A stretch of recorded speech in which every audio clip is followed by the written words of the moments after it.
আন্দোলনে শহীদ হইল আবু সাইদ ভাই, তার জীবন কাহিনী আমার গানেতে শুনাই।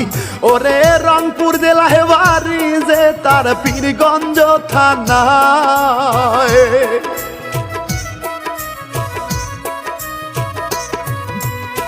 মদনখালী ইউনিয়ন গ্রাম বাবনপুরে ভাই, দিন মজুরি মকবুল হোসেন তার বাবার নাম। 6টা ভাই আর 3টা বোন, তার কষ্টের জীবন।